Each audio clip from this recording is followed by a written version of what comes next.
Alors, les messages, votre époux, lors d'un check-up, est déclaré séropositif ou séronégatif après examen. Comment réagissez-vous, hein? Et Jonathan Parfait, c'est comment? On est là. Juste se soutenir, puisque nous sommes mariés pour le meilleur et le pire. Notez bien, n'oublions toujours pas que le sida est une maladie comme les autres. Il y a Christine Domo, c'est comment? On est là. Tout d'abord, le VIH n'est plus une pandémie vulnérable parce que de nos jours, nous pouvons le soigner. Ce n'est plus comme à l'époque où les gens paniquaient. Donc, si mon conjoint est déclaré séropositif, tout ce que je peux faire, c'est d'être là pour lui, le soutenir, lui remonter le moral, et ça va aller. Ensuite, la prière pour laisser tout entre les mains du Seigneur. Il y a Epanlo Gilles Armand, c'est comment? On est là. Je vais tout d'abord prendre du recul vis-à-vis d'elle. C'est un homme. Lui conseiller à distance sur la suite de sa vie et la façon dont elle peut gérer la nouvelle sur son état de santé. Ensuite, je la quitte. C'était prévisible. Pour passer à autre chose. Ainsi va la vie, l'homme propose et Dieu dispose. Donc, il divorce pour ça. Voilà. Et à Liliane Kouam, c'est comment? On est là. C'est une situation assez délicate. Ma réaction sur le coup, c'est le choc, le désarroi et tout ce qui va avec. Et c'est naturel puisque c'est une nouvelle qui va carrément venir changer beaucoup, mais alors beaucoup dans nos habitudes et pas toujours dans le bon sens. Mais je crois, et j'en suis même sûre, que s'il y a de l'amour, ce sera possible et même facile de surmonter encore. Heureuse que de nos jours, le mythe sur le VIH est dépassé. Nous avons heureusement de nombreux traitements et dispositifs permettant aux personnes malades de vivre une vie plus ou moins épanouie, même si avec beaucoup de restrictions. Voilà. Big up à vous. Alors, sur le plateau. Il faut savoir qu'on avait fait ce post aussi il y a presque une semaine. Il y a une semaine, donc il y a quelques messages qui sont là. Ange Gaël, si c'est le genre de mari qui passait son temps à dormir dehors, multiplier les maîtresses, irresponsable, tu vas gérer ton retour. Voilà. Si c'est le genre, il te trompe sans que tu ne sois au courant, attentionné, responsable et toujours présent, il gère.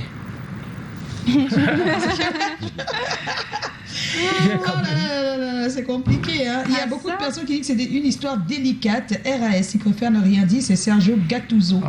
Et puis Iris Tsoda, c'est comment? On est là. Mon époux, non, c'est mon époux. Mon mari, on s'est dit que c'était pour le meilleur et pour le pire. Donc on va faire avec. On continuera tranquillement notre vie ainsi et en cherchant à soigner. Voilà, c'est bien. On va s'arrêter là et on va tout de suite retrouver les avis des uns et des autres dans les rues de Douala par Titi Freeman et Serge Tatier. Là, elle prend son traitement et puis on continue à vivre. Elle prend son traitement, on continue à vivre. Il n'y a pas de problème là-bas. Aujourd'hui, c'est plus un sujet tabou, on en parle. Le VIH-Sida, c'est plus comme avant. Moi, qu'est-ce que je vais faire? On va trouver des moyens pour gérer, pour continuer. Dieu peut-être m'a épargné, mais c'est pas parce que Dieu m'a épargné que je vais l'abandonner, non. Mais moi, je vais me fâcher. Moi, je ne suis pas positif, lui, oui. Ça veut dire que c'est qu'il a porté ça quelque part. Et il ne va pas me dire que c'est en utilisant une lame, qu'il a été contaminé. Ça veut dire qu'il me trompe d'abord. C'est vrai que je vais me fâcher au début, mais après, je vais demander que lui et moi on aille pour vérifier autre part. Si c'est le cas, je vais plutôt l'aider dedans. Le VIH, comme toute autre maladie, a besoin de soutien en fait. Le VIH, il peut le contacter en dehors, même pas seulement lors des rapports sexuels. Il va tout de suite comprendre peut-être que pour ne pas être affaibli, il va tout de suite comprendre que certainement il est allé chez le coiffeur et il a dû piquer ça là-bas. Je vais lui accorder tout simplement mon soutien moral et qu'il vive plus longtemps. Je vais prendre la situation telle qu'elle est. Parce qu'elle est déjà mon épouse, c'est la mère de mon enfant. C'est la mère de mes enfants. Je ne peux pas l'abandonner. Je ne peux pas l'abandonner. C'est vrai que la médecine a évolué. On va juste essayer de prendre conseil chez les médecins et on va voir comment on peut poursuivre la vie. Donc la relation continue. La relation continue pour moi. On peut vivre avec le VIH-Sida, on peut vivre avec un partenaire qui est positif, sauf si il suit son traitement. Ici, c'est en traitement et il arrive à la phase où on dit qu'il ne peut plus contaminer. Là, on peut peut-être essayer, peut-être par amour, mais ce n'est pas une décision facile. Ce n'est pas une décision vraiment évidente à prendre, d'accepter de vivre avec quelqu'un qui a le VIH-Sida, mais je pense que on peut vivre avec quelqu'un qui a le VIH-Sida, bien qu'étant difficile. On fait avec, on dit souvent le mariage c'est pour le mieux et pour le pire, donc on va accepter avec. On va essayer de mieux conseiller aussi son homme, de voir et puis le soutenir dans ces moments-là. Oui, mais avec beaucoup plus de précautions. Bon, ce qui est sûr, il faut bien réfléchir, il faut voir et connaître la personne avec qui tu vis, parce que ça peut venir peut-être d'une autre source, pas que la source que nous tous nous pensons. Donc il faut bien réfléchir avant de... Ça dépend aussi de la personne, de la femme que tu as en face à toi. Et là, c'est une question à bien réfléchir. On va consulter un médecin qui va nous donner certainement des conduites, cette fois-là scientifiques à suivre, pour pas que je sois contaminée, mais ça ne servira à rien de reprendre ailleurs. La relation va continuer, mais pour un début, juste parce que je ne peux pas le laisser comme ça. Parce que vrai, c'est difficile de vivre avec quelqu'un que tu sais qu'il l'a. C'est très difficile. La relation va continuer, mais moi je vais essayer de le lâcher, mais pas lâcher une fois. Tu peux continuer le mariage si tu avais confiance à ton épouse et que tu sais que ton épouse n'a pas fait, n'allait pas de gauche à droite, ou peut-être tu n'as jamais soutenu ton épouse. Tu peux avoir confiance parce que on peut être contaminé même peut-être par la nourriture, par autre chose. Donc ce n'est pas forcément le côté que nous pensons tous là, où on peut être contaminé. Non, c'est vrai, il y a eu des cas où l'homme, il peut contaminer, mais il n'a pas la maladie, il n'a pas le virus. Il est testé séronégatif. Oui, peut-être parce qu'il a porté le virus quelques minutes. Il est passé à l'acte en quelques minutes, il s'est nettoyé en quelques minutes. Pendant ce temps, la femme est là, elle n'a pas le temps de... Même si elle a du temps, nettoyer à l'intérieur, c'est pas facile. C'est scientifiquement explicable. Ça peut, bon, on se dit qu'on ne comprend pas. Il y a des cas exceptionnels, on ne comprend pas comment c'est possible des fois. Tu vois, une femme, elle te dit qu'elle n'a jamais triché, elle n'a jamais eu des coupures avec de l'âme, elle n'a jamais eu de transfusion sanguine. Mais elle a eu un seul partenaire qui lui n'a pas et elle est là, ça arrive. C'est comme ça. Donc, comme on ne sait pas d'où ça vient, on ne peut pas vite décider. Je pense, il y a quelqu'un ici qui dit, c'est comment? Il s'appelle Fabrice Jeep Dom. Moi, je ne le fais pas dans l'hypocrisie. La relation intime entre nous s'arrête là, bien sûr. Mais je vais continuer à rationner si on a des enfants. Donc, s'il n'y a pas des enfants, tu ne rationnes pas. Vraiment. Les hommes, c'est dur.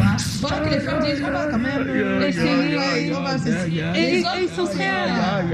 On fait le tour. Alors, oui. Ernestine. Alors moi, je vais d'abord commencer par dire qu'il y a plusieurs moyens de contracter le VIH-Sida. C'est pas forcément par voie sexuel. À ta connaissance. C'est vrai que en tant que non, femme... pas à sa connaissance, c'est comme ça. Oui. C'est vrai qu'en tant que femme, il y aurait peut-être des petites idées, des doutes qui vont jaillir. Mais connaissant mon mari, parce que c'est mon mari, c'est vrai qu'aussi, non mais indulgent, on dit quoi là? Ondoyant et divers. Ondoyant et divers, mais je lui ferai confiance sur le coup, je le soutiendrai, je ne le lâcherai pas, c'est mon mari. Maintenant, je sais qu'il y a des porteurs sains aussi, donc c'est des personnes qui peuvent, c'est vrai, avoir le VIH, mais être, comment dire? N'être pas malade, ils ne sont pas malades, mais ils portent le virus.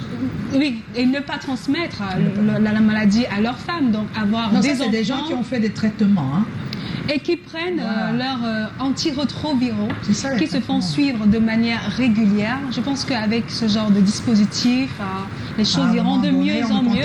On pourrait vivre de manière normale, comme tous les couples du monde. Voilà. Donc, ce qui est certain, c'est que dans ce genre de situation, je me ferai vraiment attentionner parce qu'il aura encore plus besoin d'attention et de tout mon soutien de toutes les manières. Ce n'est pas bien de stigmatiser ce genre de personnes parce qu'aujourd'hui dans la société, c'est vrai qu'aujourd'hui ça a un tout petit peu diminué. Avant c'était un peu plus grave, mais on s'avance de plus en plus vers une rationalisation complète et c'est pour le bonheur de tout le monde.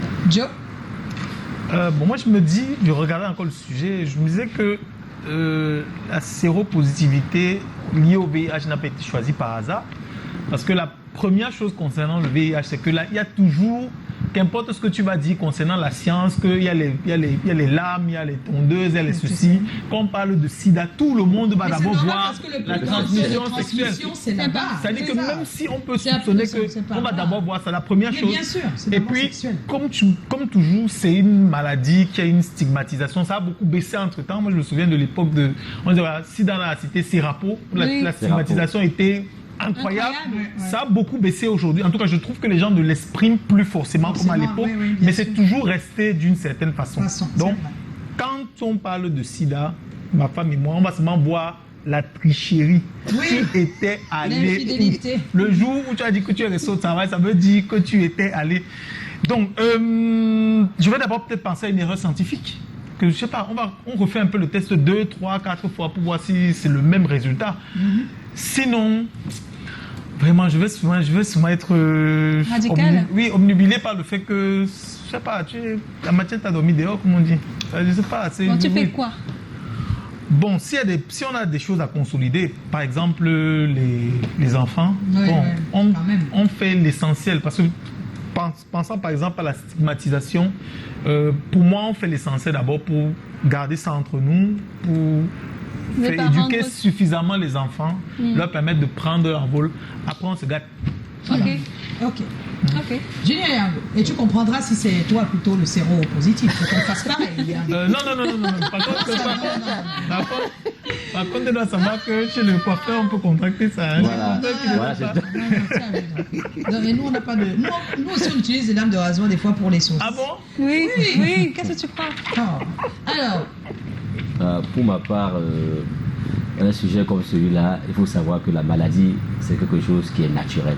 Et on peut la contracter n'importe où. Et je me dis, lorsque on se marie, c'est pour... le meilleur et le pire. C'est pour toute une vie. Et ça peut arriver que c'est le diabète, que madame contracte le diabète.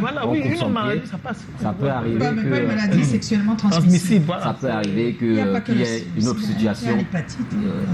Donc, pour ma part, je pense que dans un couple, il faut d'abord s'asseoir et en parler et essayer de se soutenir. Parce que on ne se marie pas pour... Comme je disais là tout à l'heure, on se marie par caractère. Les filles ne se marient pas, c'est les femmes qui se marient. Parce que la femme ou l'homme sera capable d'être à la hauteur de tout ce qui va arriver dans un foyer. Donc je pense que pour ma part, il faut se supporter, il faut se pardonner, il faut chercher à trouver le moyen de pouvoir réparer ce qui ne va pas. Moi, c'est clair, super.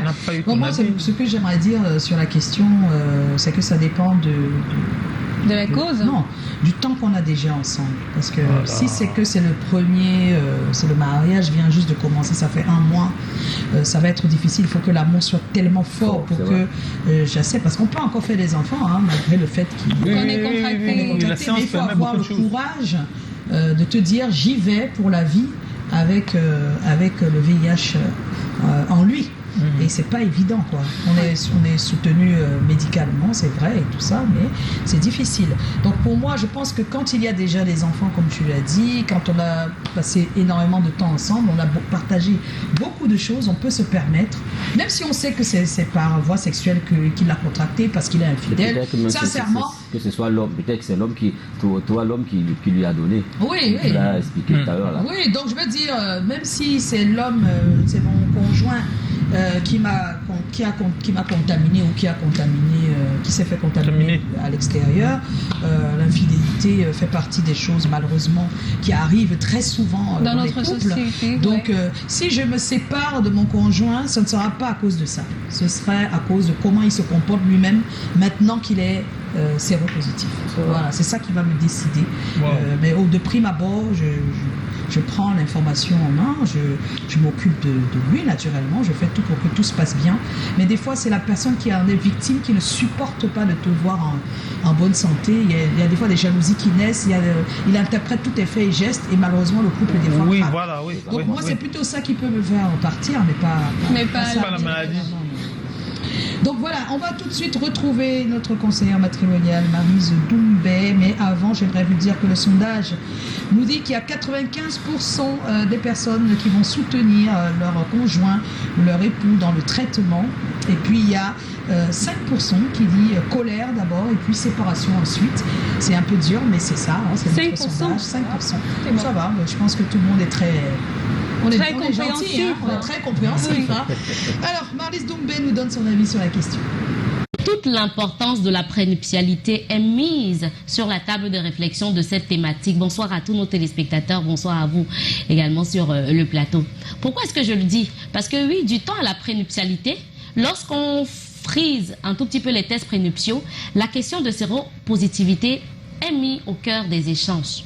La réalité est telle qu'elle, on n'y prend pas vraiment, on n'y accorde pas une réelle attention, raison pour laquelle on se retrouve en plein dans le couple à découvrir que notre partenaire soit séropositif. Avant tout, je tiens aussi à lever une équivoque, du moins à poser une nuance. Un partenaire séropositif n'est forcément pas un partenaire atteint de VIH. C'est une véritable nuance qui peut avoir à définir la survie ou non du couple. Je préfère le dire ainsi. Je ne suis pas spécialiste de la santé, mais pour ce détail qui vaut la peine d'être cité, il est important de faire mention de cela pour ce qui relève du comment le couple pourra être en mesure de réagir. Alors, l'une des choses que j'ai pour coutume de dire, c'est que le mariage est fait de tellement d'imprévus. Oui, accepter de faire un voyage comme le mariage, c'est être prêt à faire face à toutes sortes d'imprévus au rang desquels la découverte du statut sérologique de notre partenaire. Et s'il est positif, il faut d'abord, pour parfois le partenaire lui-même est ignorant de cela, ça c'est quelque chose qu'il faut savoir, il faut se poser la question, il faut d'abord avant tout ouvrir un échange. La séparation ne vient pas sur un coup de tête. Il y a certes trahison, il y a certes humiliation pour certains, il y a certes injustice pour d'autres, mais il faut ouvrir l'échange pour pouvoir être en mesure de décider ce qui sera profitable pour les partenaires et bien plus pour le couple. Alors posons-nous la question de savoir s'il était au courant. Et s'il était au courant, quelles sont les circonstances au travers lesquelles il a été diagnostiqué séropositif? C'est-à-dire qu'il faudra qu'on sache si c'est du fait d'une transfusion sanguine, si c'est du fait que la transmission se soit faite de mère à fils, ou alors c'est le temps d'un rapport sexuel non protégé. Les causes, les mobiles de cet état de séropositivité pourront être suffisamment décisifs. Maintenant, du moment où on a ces différents éléments, il est important qu'on se pose la question, que le partenaire victime, entre guillemets, victime, c'est celui qui subit la séropositivité. Il doit se poser la question de savoir qu'est-ce qu'il veut de ce couple. Parce qu'à partir de ce niveau, il va jauger cela à partir de là où il a été véritablement blessé. D'aucuns mettront cela sous le compte de cachotterie, d'aucuns mettront cela sous le compte de l'infidélité. Vous verrez que sur la balance, tout ça va peser et va emmener le partenaire à pouvoir se décider. Mais surmonter cela, c'est possible. C'est possible parce que l'on saura des partenaires au travers de leurs différents profils, au travers de leurs attentes même dans le couple et de tout ce que leurs partenaires auront su de ces attentes, il sera possible de surmonter cette épreuve qui se veut être un imprévu dans le couple. Je pense que c'est ce que le législateur nous a emmené à dire lorsqu'il a pour coutume de nous inviter à répéter cette phrase. Je te promets d'être avec toi dans les bons comme dans le mauvais moment, pour le meilleur et pour le pire. Ce pire est défini fonction de tout un chacun et pour plusieurs, le pire sera donc la découverte à ce statut sérologique. À ce moment, je conseille énormément de vous faire accompagner. Faites-vous assister parce que effectivement, votre état spirituel, votre état émotionnel et même votre état physique peut être véritablement affecté, mais la vie de couple peut pouvoir toujours être vécue normalement. Faites-vous, par exemple, accompagner par les conseillers conjugaux que nous sommes. Conseillère matrimoniale, alors que tout de suite on va passer à l'humeur de Joe. Après le jingle. Elle est comment